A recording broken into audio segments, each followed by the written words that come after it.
থেকে এইবার দেখেন কুকুর হইল। এই ভিডিও সোশ্যাল মিডিয়ায় ভাইরাল হইল।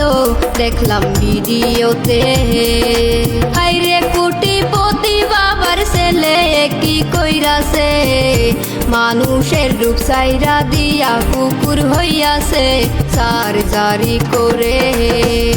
দেখলাম জাপানেতে মানুষ থেকে কুকুর হইল। এই ভিডিও সোশ্যাল মিডিয়ার ভাইরাল হইল। এই কি আজব কথা, হাইরে মানুষের শখ পুরা করতে কি না করে 220 কোটি টাকা খরচ করে গেল কুকুর হইয়া। হাইরে মানুষের শখ পুরা করতে কি না করে 220 কোটি টাকা খরচ করে গেল কুকুর হইয়া।